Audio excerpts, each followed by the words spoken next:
My career as an automotive improvement expert began when I modified my first car. Since then, as a car enthusiast and published author, my obsession with the automobile has led me to enhance tons of vehicles, both inside and out.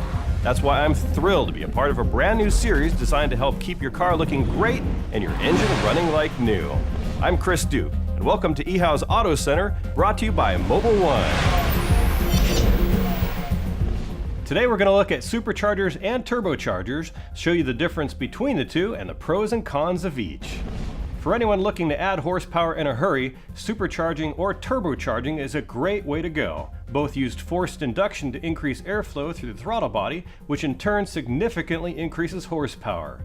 Boost, which is normally measured in pounds per square inch or bar, is the amount of air pressure that an engine will see over a naturally aspirated setup. The difference between the two chargers lies in the fact that turbochargers make boost through a spinning of a turbine wheel that is pushed by exhaust gases, while supercharger compressors are driven by a belt connected to the various pulleys on an engine's face.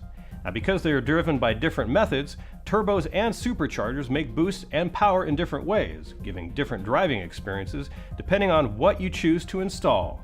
Deciding on which to pick for your vehicle may seem a little daunting, so let's take a look at each one, learn some facts, and see how they work. Superchargers are mechanically driven, usually using a belt or a gear, and act like air compressors to force air into the engine to get you the power that you need. Turbochargers work by using the exhaust gases to create their forced induction for power. Exhaust flow from the engine spins a turbine, which in turn spins an air pump. This lets the engine squeeze more air into a cylinder. Driven by a belt, chain, or gears directly from the engine's drive shaft, a supercharger represents a greater parasitic load on the engine than a turbocharger does. The increased output more than makes up for the drag, but in the overall equation, superchargers are less efficient. However, the direct connection means the supercharger's output advantage is there even at low engine revolutions. The biggest advantage with a supercharger system is that the power is instantly there for you.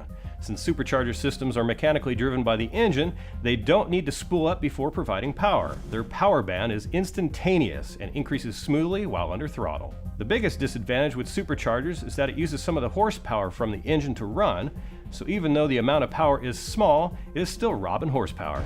Turbochargers are bolted to the exhaust manifold of the engine. Exhaust from the cylinders pass through the turbine blades, causing the turbine to spin.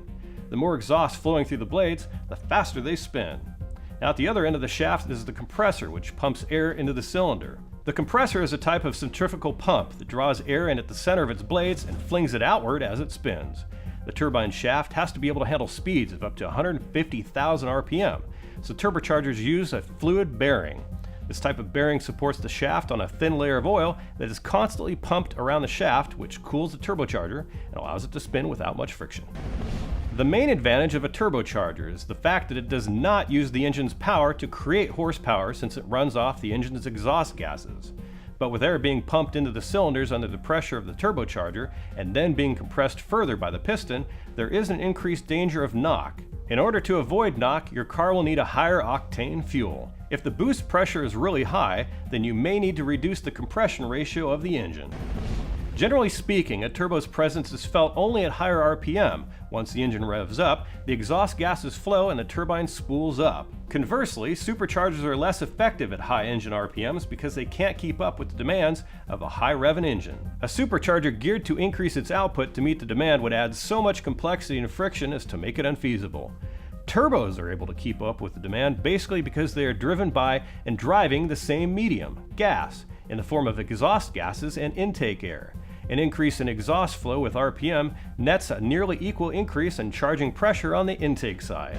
Both systems deliver a significant amount of horsepower to your ride, whereas adding a catback exhaust system or a cold air intake can give you 10 to 25 horsepower, a supercharger or turbocharger system can deliver over 100 horsepower from a simple kit install.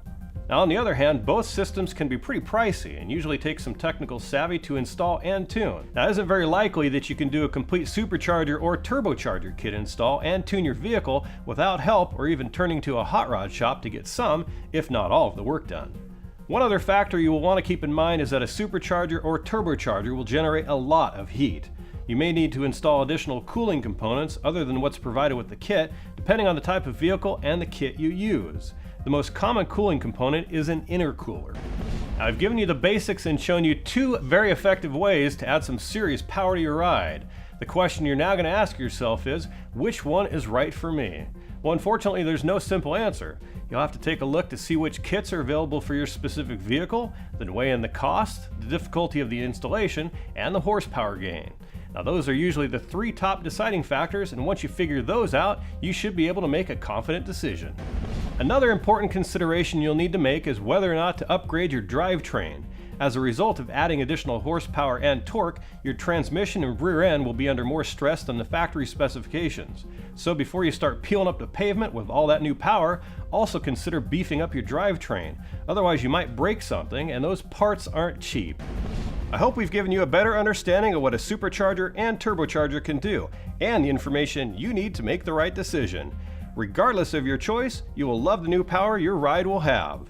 For eHouse Auto Center, I'm Chris Duke. Here's to helping keep your car running like new.